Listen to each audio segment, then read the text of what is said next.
Home Street Bank is the sponsor of our podcast. Go to homestreetbank.com to learn more about them. They're our lender of choice, whether your banking needs are personal or business. Great people, great rates, tremendous service. That's homestreetbank.com.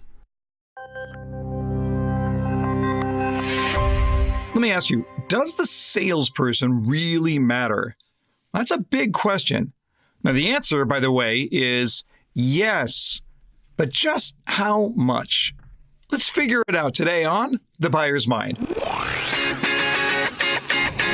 Welcome to The Buyer's Mind, where we take a closer look deep inside your customer's decision-making mechanism to reverse engineer the perfect sales presentation. Now, please welcome your host, Jeff Shore. Well, welcome everyone once again to The Buyer's Mind. So thrilled to have you with us on our podcast where we try and figure out what's going on in the mind of customers and ultimately, how can we be better salespeople by having a better understanding of the way that our customer wants to buy. And as salespeople, we perform a very valuable role in society. I believe that very strongly. I believe that sales is a noble profession and that you should be very, very proud of the service that you provide in changing people's lives. Salespeople matter. Let's ask our opinion of Murph here, a Paul Murphy show producer. As always, what do you think, Murph? I've stated my case. Do salespeople matter? Absolutely. You got to have someone you can ask questions of at some point. It's more than just asking questions, though, isn't it? I mean, sometimes we don't just need somebody to ask questions. We need somebody to drive us along, to prod us along and point us in the right direction and even encourage us to do that which is in our best interest. Certainly, when you think about the fact that, trustworthiness is a piece of sales. If I don't trust the person, they're not going to get the sale and I'm not going to buy what's there. But I need someone who is a counselor, someone I can ask questions of, someone who can advise me. Absolutely. I think when it comes down to the question of does the salesperson matter, the most cynical person, whether that's a cynical customer or a cynical salesperson, might tend to look at it and say, no, it's the product and it's the price. I completely disagree with that. In fact, there are three things that I want to just throw at you here before we bring on our guest. One, you do matter. You absolutely matter. Now, that's not just Jeff Shore's opinion. There is research behind this, and our guest today, Kelly Riggs, is going to give us a peek behind the curtain at that research to show that, yes, in fact, we matter. Secondly, the customer believes strongly that you matter. The customer will make a significant portion of their decision based upon the salesperson. Now, look, in some ways that shouldn't even make sense because the salesperson is a short-term entity in the customer's life, and yet you matter that much. But I also want to say one other thing, and that is that if you don't think you matter, then you got to either change your thinking or get out of the business. We need to have an industry where salespeople believe in what they do, they believe in their ability, they believe in the service they provide, and they believe that they're providing value to their customers and to their organization and to their own lives. Now, we're going to hear from Kelly Riggs on the subject, but let me just offer you just three things as to why you matter, because you provide three things that customers cannot get anywhere else. Just think about this for a little bit. You provide things that your customer cannot get anywhere else. One, you provide connection. Now, my customer can do all of the research that they want online, and they can go on social media and they can talk to their friends. But when it comes to how the customer is going to connect with the product, that connection goes through you. That is that as they connect with you and you connect with the product, then they connect with the product. You are just do this wonderful job. You provide this incredible service of connecting the customer to the product. The second thing you do is you provide application. You see, the internet can answer a bunch of questions, but the internet can't look at it and say, based on what you've told me about your life, I think you should buy this for that purpose. Now, maybe someday when we get far advanced in artificial intelligence, we'll see that happen. But right now, the savvy salesperson, the strong salesperson, the serving salesperson is the one who can look at it and say, I know you so well that I can affirm very strongly that this is the right product for you. You provide unified application that they can't get anywhere else.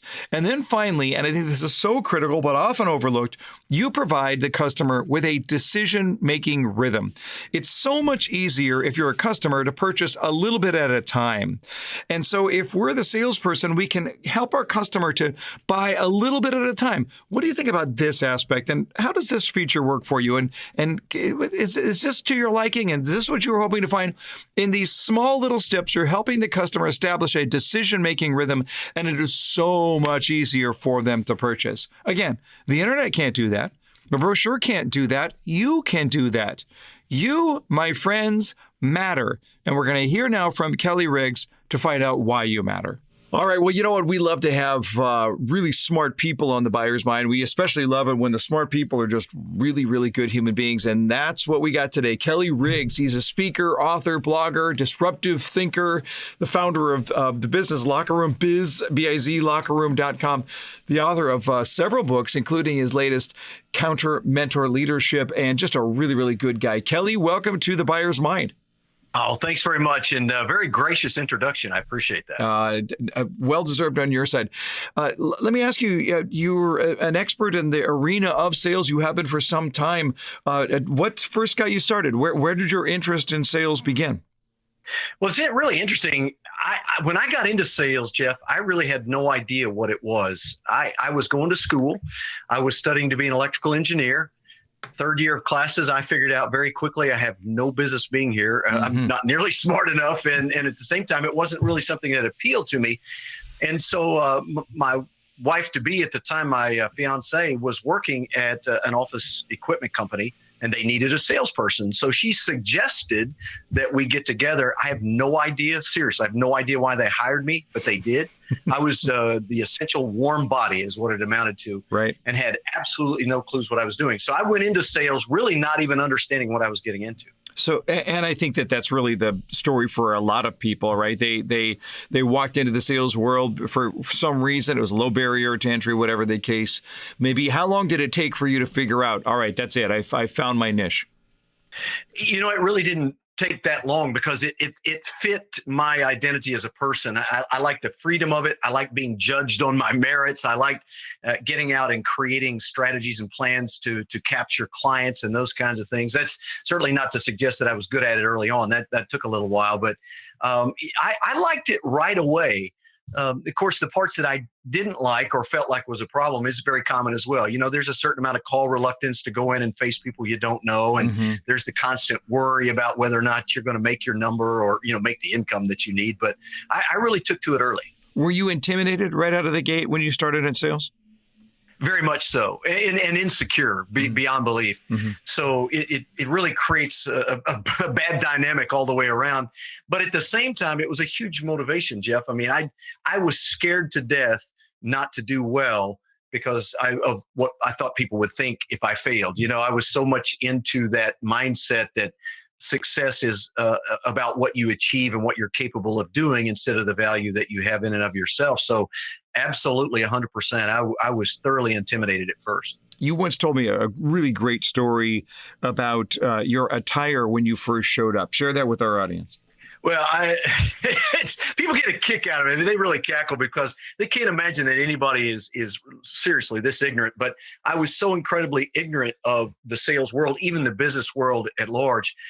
My dad was not a business guy. He was a government guy. And I had no background, no training, no insight, nobody kind of holding my hand along the way. So I was told that the appropriate attire was to wear a suit. You know, it was appropriate in the business world. I only owned one suit at that time, Jeff, and it just happened to be at the age of 20 when I got into sales. It was the suit that I went to my high school prom in as a senior. So I show up in this powder blue suit with this dark blue short sleeve shirt and a light colored tie.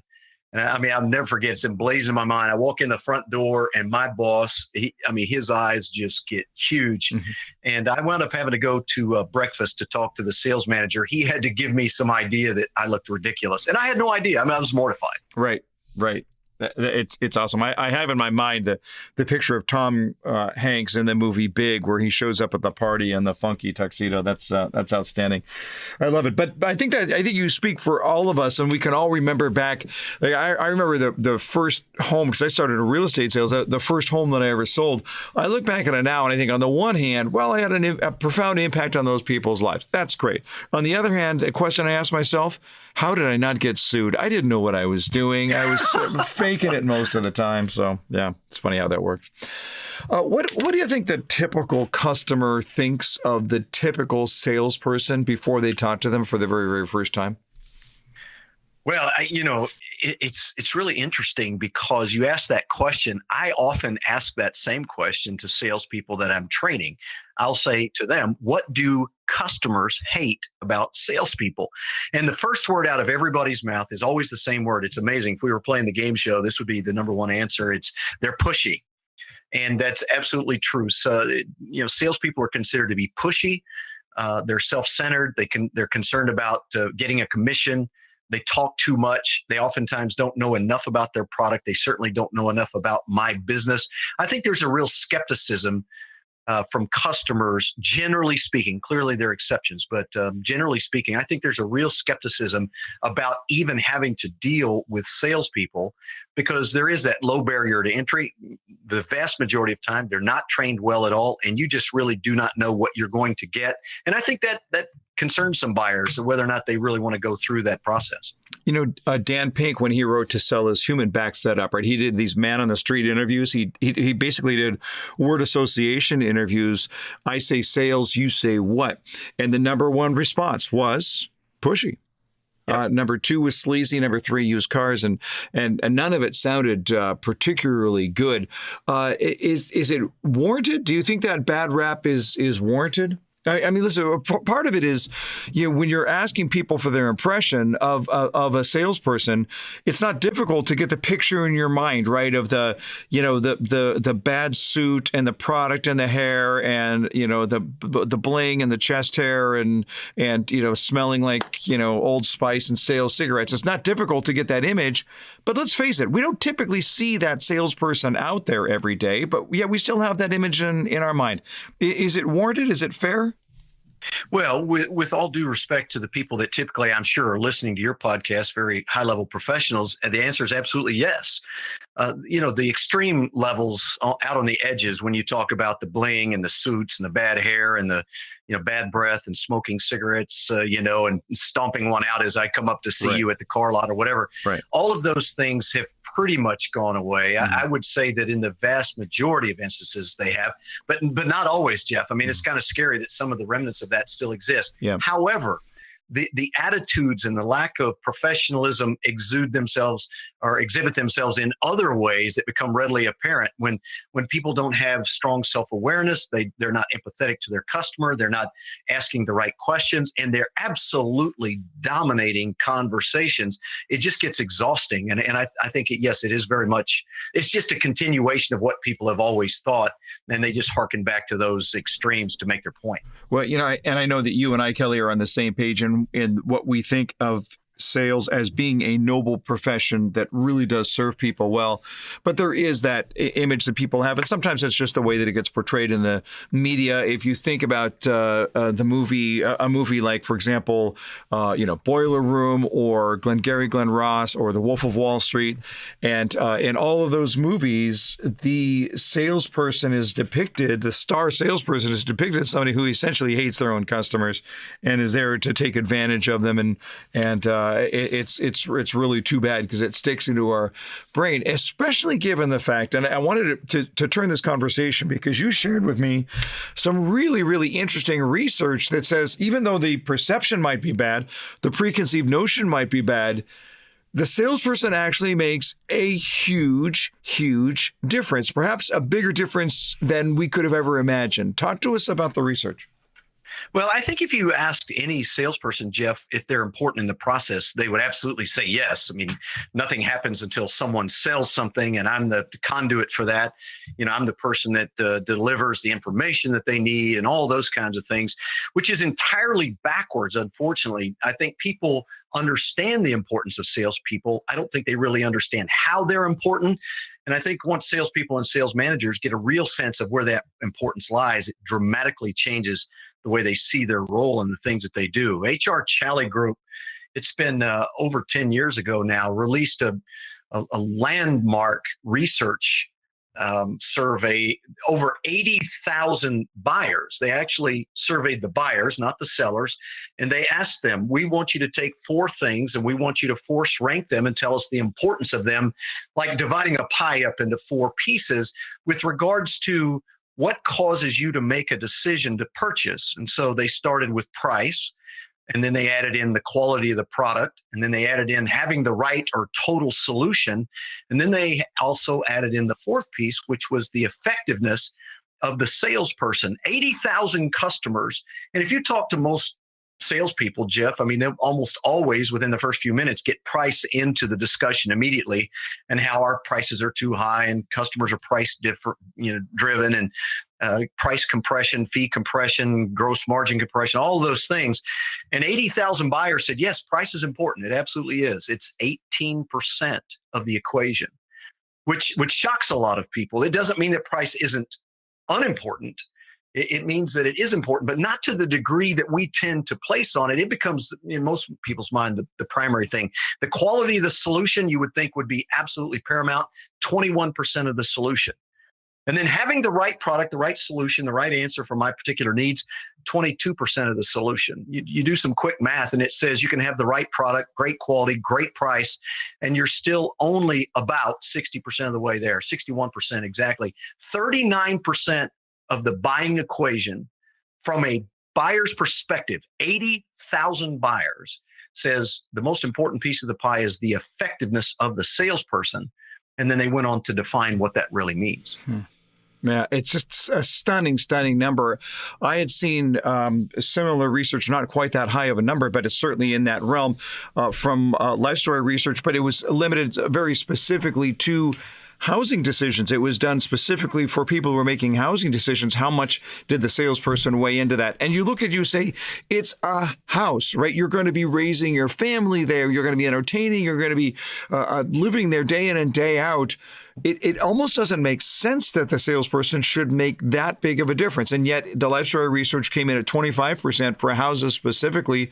The research you're bringing in says 39%. That's a stunning number. It almost doesn't make sense. But what do you think that tells us about customers when they put such a high premium on the salesperson as a deciding factor in their choice?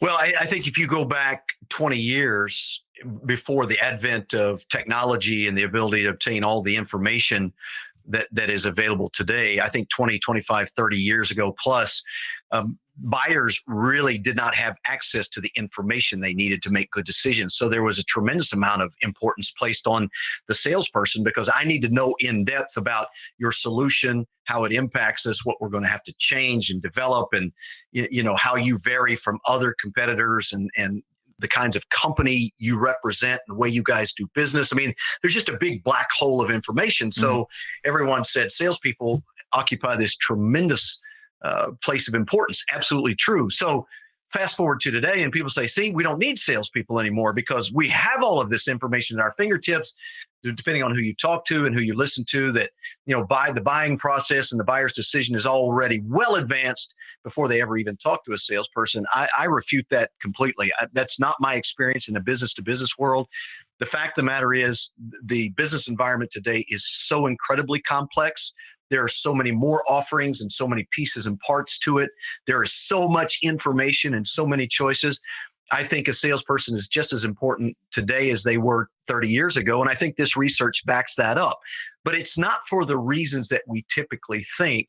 I think you have to get into the heart of that research and understand where that buyer's coming from, Jeff, because if we just tell the salesperson they're really important, then, they think, yes, it's me and it's, me bringing a solution to the table. It's the other three things that they tend to value rather than their own effectiveness. I'm looking at it from the perspective of, I guess obviously it's undeniable. Salespeople have a different role today than they used to because the information available it's already out there before you talk to a salesperson, and that begs the question: well, what does the salesperson bring today that if it's not information, right? I mean, and I would suggest that more than anything else, what the salesperson brings is the application of information. The information hasn't changed; it's just its availability has changed. But that salesperson can still be the expert of saying, this is what we have to sell, but it doesn't matter until we understand what the issue is, what the problem is. And the great salesperson can come along and say, based on what I know about you, about your organization, about your life, whatever it is, now I can apply that information appropriately, directly, specifically, uniquely, all these things that a website simply cannot do. And so it's changed. It has fundamentally changed the way that a salesperson sells. And I'm wondering if the end result of that isn't the real reason why we're seeing 39% of the equation being about the salesperson. And I'm wondering if that just comes down to the fact that great salespeople have a way of building confidence, right, in the customer's decision. That customer feels better about their decision, feels more confident about their decision because of the salesperson. What do you think of that hypothesis? Well, I think you're on track there, and I'll tell you why. When I first started in the world of sales, Jeff, my sense of it at the time was that selling was like debating. It was a contest to win through providing the more powerful argument that my product solution and its features and its benefits to you are better than the competition. And it sounds good on paper. The problem is that people don't make decisions simply based on logic. Mm-hmm. If they did, they wouldn't need salespeople. Right. They could go onto a website and they could glean the information that they're looking for. The challenge is that buyers oftentimes don't know how products and services are designed to fit them because there are assumptions that are made about how these things are going to be used and what kind of role they're going to play and those kinds of things. And people are motivated to buy. Even in the business-to-business world, recent HBR article really spent some time with this. They're motivated to buy for different reasons that have nothing to do with the solution. For example, if I'm a buyer that fears change, and in my mind, if we go with the new guy who happens to have a better solution in my mind, feature by feature and even by price, and yet I'm concerned about all of the challenges that will represent to my organization, I may wind up going with someone else just because it feels more comfortable. I may be worried that this is my first big buying decision to make for my company, and my boss is looking at me closely to see if I'm capable of making high-level decisions. My fear of how he will judge me may cause me to go with the particular company that's got that long-standing reputation. I mean, how in the world could you fault me for going with IBM, for example? I mean, that'd be really hard to fault. There's so much behind the curtain that salespeople never see, they're never taught, they never get any sort of visibility to. And this thing about understanding their business, according to that research, was the number one thing. We need people that can come in, understand who we are, the way we do things, what motivates us, what concerns us, what kind of challenges we face, and how this will fit into our go-to-market plan. And we can't get that from a website. I mean, we can get details about solutions, sure, but I don't know what I don't know. How is this going to impact me going forward? And is it going to be really good or really bad or neutral? And how do I compare those things? How much of this, in your opinion, Kelly, is tied to the simple idea of likability? So we know that if we like somebody, we're far more likely to be influenced by them. We saw this profoundly in Robert Cialdini's book on influence theory. We know that when we're going to make that decision, how much I like you has a distinct link to how much I trust you. And I'm thinking back to a conversation I had with a great salesperson. I'm actually going to have her on the podcast soon. She was so good. But she sells cardboard boxes for a living. This is her product. Right. Cardboard boxes to businesses who ship things. If there was ever a commodity, it's a cardboard box. There's no value advantage where you can look at it and say, well, yes, but the fiber that we use in the making of our car, it's not. It's a cardboard box. And so if she can't win on likability and connection, she can't win at all. How much do you think of this a tendency to put a lot of our weight into the salesperson is based solely on how much I like the salesperson? Well, I think a great deal, but it comes with a caveat, Jeff, because I've yet to encounter any salespeople that if you ask them or you get into a conversation with them and you say, is selling about relationships? Is effective salesmanship based on the ability to create strong relationships with people? And everybody will say, yes, absolutely, that's correct. The problem is that word means different things to different people. Just the idea that I like Jeff Shore. Jeff Shore's a good guy. That doesn't mean we have a relationship, and I really won't buy anything from you just because I like you. It's a part of the picture that, as you mentioned, leads to something more significant, and that is trust.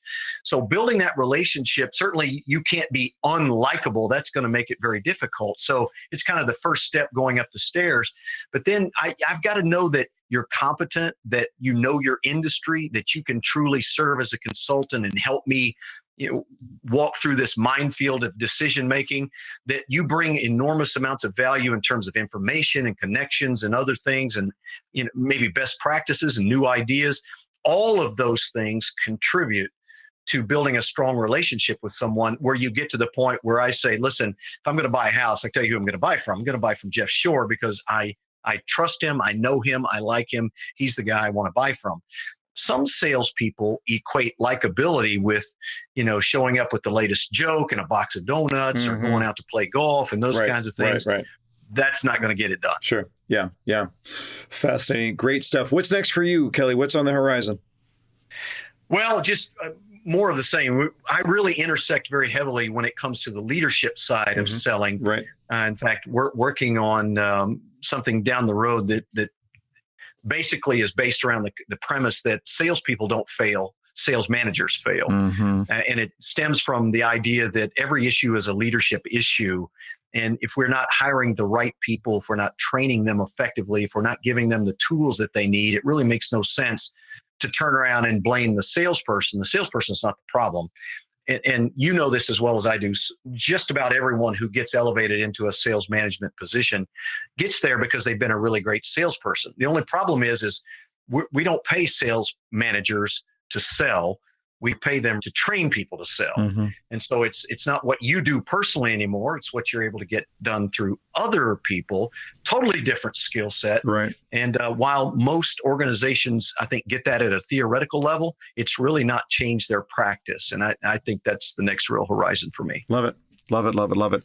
Before we go, we got to put you on the hot seat. Rapid fire questions, rapid fire answers. You ready? Yes. Your very first job was what? Working at a restaurant. I have to go back before that, but I washed dishes in a restaurant at the age of 14, but I started mowing lawns when I was about 9. Love it. Love it. When you were 10, you thought you would be what? I had no idea. I would say an athlete. Okay. Yeah, I think most kids at that age, yeah. Sure. The most beautiful place you have ever stood? Boy, a lot of answers to that one. I would have to say on a beach in Oahu or at the edge of the Grand Canyon. Nice. Any book that you've read that made a profound impact on your life? That would be a very, very long list. The one that comes to mind the most for me as a guy who was very task-oriented, Jeff, was the book, The 7 Habits of Highly Effective People. Yeah. And it's just a classic. It became required reading for anybody that worked for me, but just a profound book. Absolutely. A movie that you've seen multiple times, but you would gladly watch it again if it came on television? Any of the Bourne movies. Oh, sure. Great. And your first celebrity crush?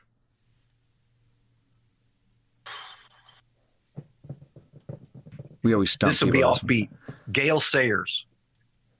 All right. Normally I just say, well, thanks so much for sharing. But Gail Sayers, really? What? Talk to me. Well, Gail Sayers is a young guy. He wrote a book called I Am Third. I remember that book.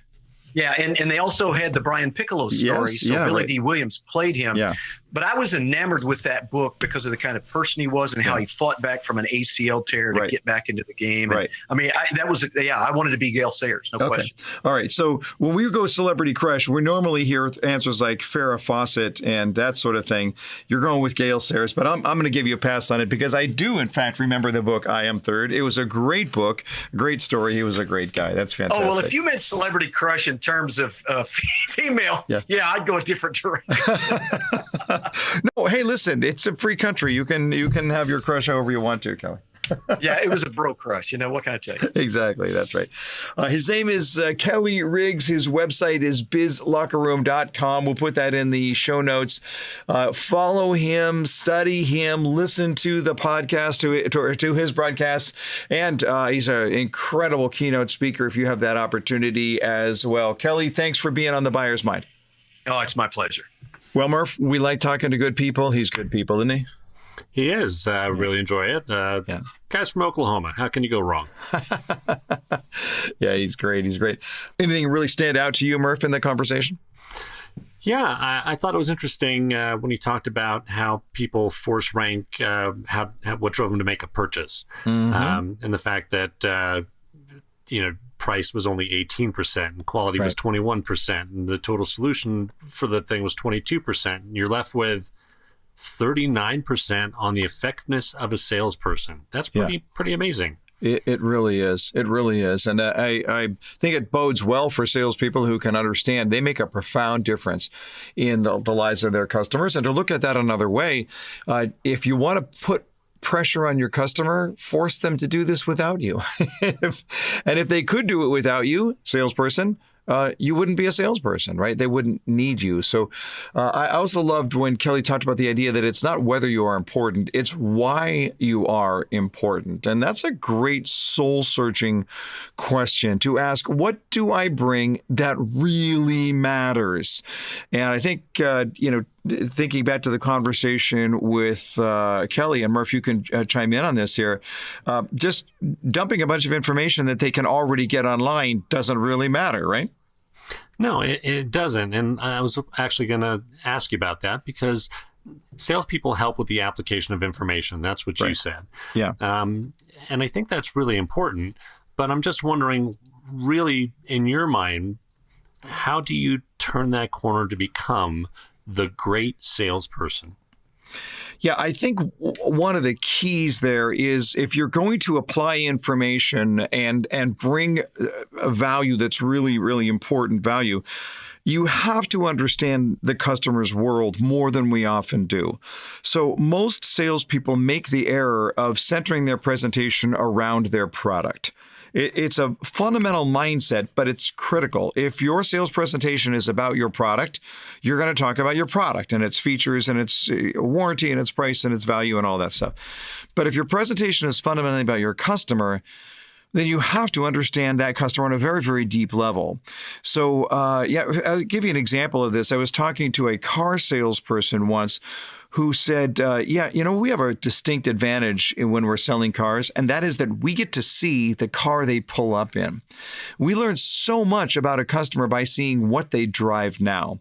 Or to put it another way, if you understand the background and what they're coming from, what they're moving to will roll out right in front of you. You'll figure it out. This is a common mistake that salespeople make. They're so so interested in sharing what the customer's moving to, that is their product, that they oftentimes neglect to understand what the customer is coming from, what their background, their issues, their problems.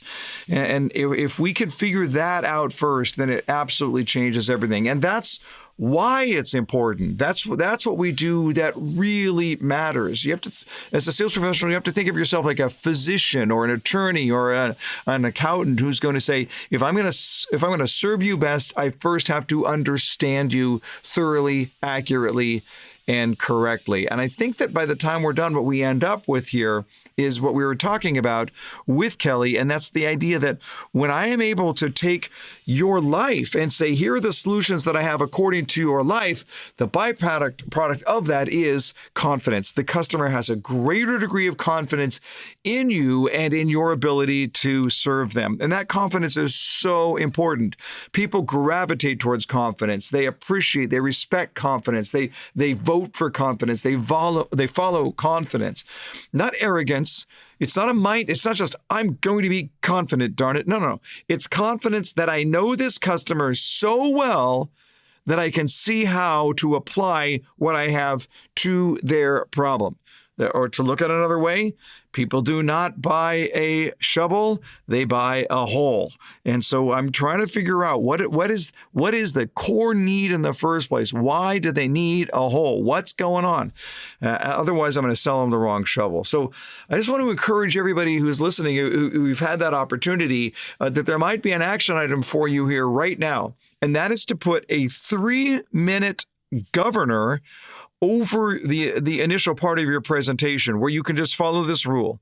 No solving, no selling. I've talked about that before in the buyer's mind, but I want to reiterate it now. Just give yourself a mindset for the first 3 minutes. No solving, no selling. The only thing I'm trying to do is understand. That's all I'm trying to do. And when you understand deeply enough, then that process, that way you're going to help will roll out right in front of you.